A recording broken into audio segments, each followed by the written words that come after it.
Bonjour et bienvenue au rendez-vous de l'expérience client. Je suis Claire Morel, journaliste spécialisée dans les sujets de l'expérience client justement. Et je suis ravie de vous retrouver pour ce plateau où nous allons parler des enjeux et des projets en expérience client avec Agnès Gouy-Pallier, directrice marketing et expérience client chez Mutued, et Frédéric Guimard, responsable du pôle relations clients de Covea PJ. Bonjour à tous les deux. Bonjour. Alors on va déjà faire un premier tour de table. Du coup, si Agnès, vous pouvez vous présenter. Avec plaisir. Et présenter votre entreprise, pardon. Alors, Agnès Gouy-Pallier, je suis effectivement directrice marketing expérience client de Mutued. Mutued, c'est historiquement en fait la société d'assistance et filiale du groupe Groupama. Donc, nous intervenons historiquement dans l'assistance. Et puis, nous nous sommes étoffés un peu notre offre avec tout ce qui est l'assurance affinitaire pour proposer, co-construire des offres avec des courtiers qui eux-mêmes ont des distributeurs et qui peuvent aller dans des univers d'auto, d'habitation, de santé, du voyage, du sport, proposer du coup des offres qui combinent l'assistance, l'assurance et les services. Donc, en synthèse, on est dans un modèle B2B, B2C et en marque blanche qui plus est. Très bien. Frédéric, Covea PJ, est-ce que vous pouvez nous présenter ? Oui, bien sûr. Alors, Covea Protection Juridique, Covea PJ, donc, c'est la filiale du groupe Covea qui délivre toute la prestation de services en matière de protection juridique. Donc, le groupe Covea, on délivre évidemment les services pour les trois grandes marques qui sont MAF, MMA et GMF. Mais nous avons également des partenaires en direct et on fait également du courtage. Covea Protection Juridique, c'est à peu près 300 millions d'euros de chiffre d'affaires, plus de 600 000 demandes d'informations juridiques traitées, plus de 100 millions de litiges réglés, ce qui nous place numéro 1 tant sur le part que le pro en matière de protection juridique. Et donc, ces deux grandes prestations qu'on délivre, que ce soit l'information juridique ou la gestion des litiges, sont adressées par plus de 400 juristes en interne qui sont épaulés par une grosse centaine de fonctions support qui sont à l'œuvre au quotidien pour aider les juristes à délivrer la meilleure prestation de service possible. Parfait. On va démarrer avec vous, Agnès. Quels sont vos enjeux en matière d'expérience client aujourd'hui au sein de Mutued ? Alors, nos enjeux, déjà, il faut bien voir qu'on est dans le monde de l'assistance. L'assistance, c'est vraiment notre ADN, d'être à côté des clients dans des moments difficiles et de leur proposer la solution au bon moment. Et ce, 24 heures sur 24 et 7 jours sur 7. Donc déjà, là, on doit répondre à notre promesse d'assister les personnes. C'est déjà, je crois, assez fort. Ensuite, je vous ai parlé tout à l'heure de voyage, d'automobile, de santé. Et là, peut-être l'expérience client n'est pas forcément la même. L'enjeu n'est pas toujours le même. Je vais donner 2-3 exemples. Sur l'auto, par exemple, vous comprenez bien que quelqu'un qui est en panne, un soir, il pleut au bord de la route avec femmes et enfants dans la voiture, tout le monde sourit, tout le monde voit bien. La personne est paniquée, c'est difficile. Donc là, l'enjeu, nous, en termes d'expérience client, c'est l'hyper-réactivité, être présent, être là, le dépanner, s'occuper de lui, de sa voiture, de sa famille. On voit que c'est une certaine situation. En santé, c'est pas la même expérience client. Les gens, ils savent qu'ils peuvent se faire opérer, il y a plus de temps. Par contre, là, ils sont immobilisés. Donc, nous, là, c'est l'empathie. On va être beaucoup plus dans l'empathie, l'accompagnement, l'écoute, la personnalisation des services qu'on va pouvoir lui mettre à disposition pour l'aider à vivre tant qu'il peut, au mieux qu'il peut, chez lui. En voyage, vous êtes à l'étranger, il y a la langue, quand vous appelez, c'est que vous êtes plutôt malade. Donc là, pour le coup, il y a un autre enjeu, c'est une dimension supplémentaire. On aura beaucoup plus on va être un intermédiaire qui va permettre aux personnes de passer la barrière de la langue auprès des médecins si c'est besoin, ou en termes de rapatriement s'il faut. Donc, vous voyez, à chaque fois, on n'a pas tout à fait, on ne délivre pas le même service avec le même niveau. On est toujours à côté, mais pas avec le même degré d'urgence et le même niveau d'expérience client. Ce qu'il faut voir aussi, je terminerai sur ce dernier point par rapport à l'enjeu, c'est que, comme je vous l'ai dit, on est en marque blanche. Donc, il faut que notre expérience client celle qu'on fait vivre aux clients soit optimale, puisqu'on porte la responsabilité de la marque pour laquelle on intervient. Donc c'est hyper important, ça c'est un enjeu aussi pour nous, de faire en sorte que la satisfaction soit maximale. Alors justement, comment vous répondez à ces enjeux-là ? Quels sont vos projets ?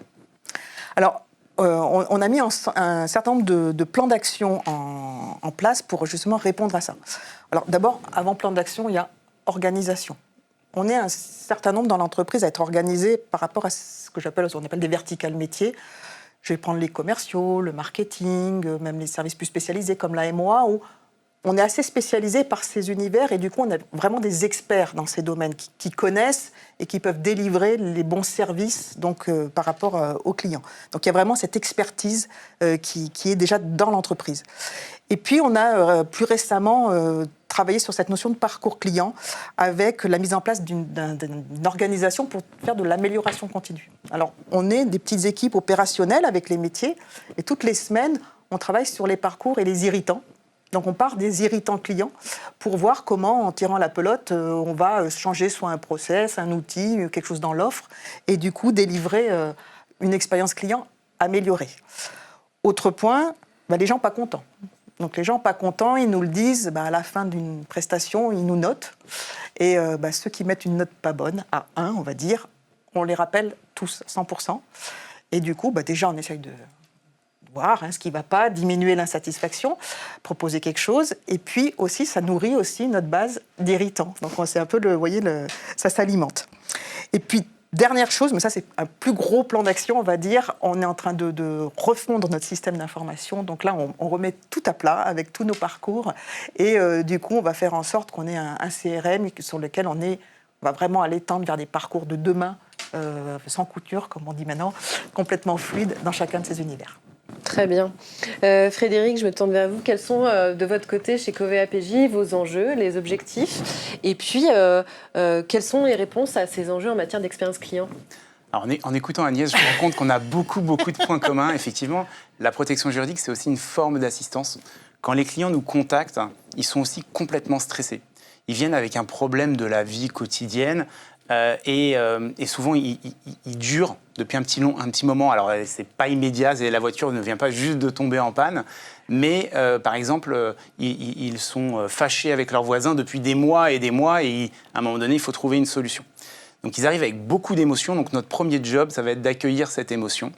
Et puis, ça va être, grâce à l'expertise juridique, les aider à trouver une solution. Et c'est ça, nous, notre job. On est des démêleurs de tracas. On est des démêleurs de tracas pour vraiment faire en sorte que le tracas du client, qui a un problème de la vie de tous les jours, on arrive à l'aider, à le résoudre dans 2/3 des cas à l'amiable, puisque ça, c'est notre vocation. On dit toujours, un bon accord amiable vaut mieux qu'un long procès. Et les clients, ils ont ce double stress d'être confrontés, finalement, à un appareil judiciaire qu'ils ne connaissent pas et des normes, des lois qui sont assez complexes à comprendre. Rien que le langage juridique, c'est déjà pas simple en soi. Et donc, les démêleurs de tracas, ils sont là pour aider nos clients à solutionner tout ça. Et donc, nous, notre enjeu, c'est faire en sorte de délivrer pareil la meilleure expérience client. Pourquoi ? Tout simplement pour fidéliser les clients de nos propres clients, des marques par exemple, et puis également être en soutien du développement, puisqu'en fait, plus on va délivrer une prestation impeccable, plus on va fidéliser les clients et plus les réseaux avec lesquels on travaille vont être motivés à nous délivrer de la prestation et donc vendre en fait. Et donc ça va nous aider à se développer. Et alors justement, en matière de projet, pour répondre à ces enjeux, qu'est-ce que vous avez mis en place ces dernières années ? On va faire une petite pause, il y a le micro qui frotte fort. C'est moi ? Ah, c'est peut-être moi, pardon. Je crois que je l'ai touché à un moment donné. Ça, c'est pas grave, en fait, comme Ah, c'est moi, il faut que j'arrête de me pencher en fait. Désolée, j'arrête. Je me tiens droite. Ça tombe bien parce que j'avais besoin de réviser. J'adore le démêleur de tracas. Démêleur de tracas, ouais, c'est spontané, là ou... Ah non. Non, c'est bien travaillé. C'est travaillé, ça. Ça fait des années d'expérience marketing. J'étais responsable marketing avant. Okay. Bon, c'est pas moi, c'est mon chef qui l'a trouvé, en vrai. Non. Donc je vais reprendre la question sur les projets. Ouais, tu peux y aller, tu peux dire RH, finalement. Direct, on va au RH ? Ah, parce qu'en fait, il y avait... Ah non, non, effectivement. Non, on va directement... Ça va être très court, hein. Là, je me retrouve avec peu de questions. Ça va être très, très court. On va faire un petit plateau, là. Écoute, Il faut que j'arrête de faire ça.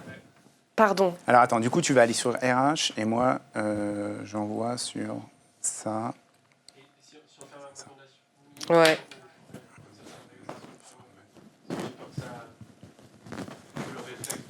Oui. Au niveau des regards, les uns avec les autres, les caméras et tout, c'est bon? Ok. On prend les mêmes et on recommence. Ok, ça marche. Hop, ça devrait aller mieux. Super. Eh ben, ça tombe toujours chez nous. Bon, super. Ok. Et alors, au niveau de vos projets, notamment RH, qu'est-ce que vous avez mis en place justement pour répondre à ces enjeux? Alors, pour répondre aux enjeux de l'expérience client, au niveau RH, on a mis en place plusieurs choses. Tout d'abord, ce qu'il faut avoir en tête, c'est qu'on recrute que des juristes qui sont Bac+5 en droit, avec des spécialités différentes. On fait en sorte aussi de recruter un panel assez divers pour avoir des juristes qui soient à la fois généralistes et spécialistes dans tous les domaines de droit. Avec le nombre de clients, on a plus de 4 millions de clients à servir. On se doit d'être parfait dans tous les domaines de droit et c'est très divers et varié le droit. Et puis, la première chose qu'on va faire, c'est que on va avoir une formation très complète qu'on a entièrement refondue, qui est beaucoup plus longue que ce qu'on faisait auparavant, de manière tout d'abord à former les juristes en relation client. Parce que ce n'est pas complètement intuitif quand je sors de la fac après 5 ans de droit. La relation client, c'est quelque chose qui s'apprend, c'est quelque chose qui se vit. Donc on a beaucoup d'accompagnement et théorique et aussi pratique avec des séquences de double écoute, des simulations qu'on réalise, ce genre de choses. Et puis, on va aussi beaucoup les former sur la partie négociation amiable, puisqu'on est des faiseurs d'accords amiables. Et donc là, on va vraiment, pareil, les former à activer les bons leviers, qui sont d'ailleurs parfois pas des leviers juridiques, qui sont des leviers de techniques de négociation classiques. Mais évidemment, le droit vient rajouter une couche. Donc ça, c'est la première chose au niveau RH. La deuxième, c'est le management. Tous nos juristes sont cadres. Mais il faut absolument qu'on arrive à les rendre encore plus autonomes. Donc on fait en sorte, on a mis en place un projet de management de la performance collaboratif, où le but, c'est de mettre en place un accompagnement complètement personnalisé. Et l'objectif, c'est de leur redonner un maximum d'autonomie et qu'avec cette autonomie, ils sont en capacité de mieux servir les clients. Donc ça, c'est très important. C'est des ateliers entre les managers, les collaborateurs, pour mieux suivre aussi leur progression dans le temps et toujours mettre en place des actions qui vont les aider à progresser. Ça, c'est le deuxième point. Et puis le troisième point, on a aussi des incentives complètement liés à la relation client, puisqu'un peu à l'instar de ce que vous faites, on a aussi des questionnaires de satisfaction client et on fait soit des challenges, on a même une prime de performance qui récompense en fait les notes de satisfaction client à l'échelle individuelle et à l'échelle collective. Voilà les trois gros leviers RH. Très bien. Alors aujourd'hui, on parle beaucoup de digitalisation des parcours clients pour les simplifier, pour faciliter la vie des collaborateurs, des clients. Quelle place tient cette digitalisation au sein de vos projets, Agnès ? Alors, de plus en plus, ça c'est une évidence. Déjà, je viens de vous dire que on est en train de changer notre système d'information et mettre en place un CRM. Donc déjà, en interne, pour les collaborateurs, c'est déjà pour qu'eux-mêmes aient des process plus fluides et qui soient totalement calés entre eux et avec ceux des clients. Donc ça, c'est la première chose. Côté client, j'ai envie de dire, l'assistance, c'est aussi rêver pour la digitalisation, parce que les clients sont à l'extérieur, ils sont loin, comme j'ai dit tout à l'heure, ou en panne, ou voilà.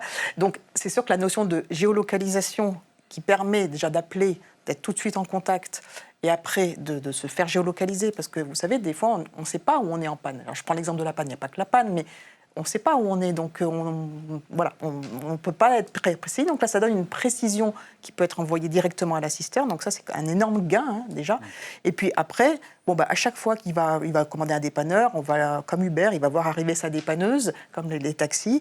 Et puis, tous ces prestations on est beaucoup par la téléphonie, mais néanmoins, tout va être redondé sur... alors, ce n'est pas une appli, c'est ce qu'on appelle une web app. Il n'a pas besoin de mettre de code. L'idée, c'est qu'au contraire, ce soit hyper simple. Je rappelle, assistance, donc réactivité, simplicité, il ne faut pas qu'ils se prennent la tête pour ça, c'est l'urgence. Donc, c'est très très simple, ça défile, et il voit exactement toute sa prise en charge, il a tout ça sur son appli. Et puis, dernière chose qu'on a mis récemment en place, là pour le coup, c'est la possibilité, pour peut-être les plus jeunes, j'en sais rien, mais de commander lui-même sa dépanneuse. Donc je suis en panne, plutôt que d'appeler, si voilà, on lui propose, on lui dit si vous voulez. Donc il reçoit un SMS, il clique et lui-même il commande sa dépanneuse. Et demain on pourra faire également les taxis comme ça. Donc Très bien. oui, ça va bien avec nos parcours. Le beurre de la dépanneuse. Ok. Exactement. Même question pour vous, Frédéric. Quelle est la place de la digitalisation au sein de vos projets ? Alors, encore une fois, n'est pas coutume, hein, nous aussi, on a mis en place un CRM. Alors, lors de la Covea-PJ, c'est la fusion de 2 sociétés protection juridique du groupe Covea. Et donc, en 2021, lorsqu'on a fait la fusion opérationnelle, on a profité pour refondre tout notre système d'information. Évidemment, toute la partie téléphonie, mais également la partie CRM. Et c'est le CRM qui est déployé aussi dans le groupe Covea au sein des différentes marques. Le gros avantage, c'est que ça va nous permettre d'avoir une vraie vision 360 des clients, quel que soit le parcours au niveau du groupe.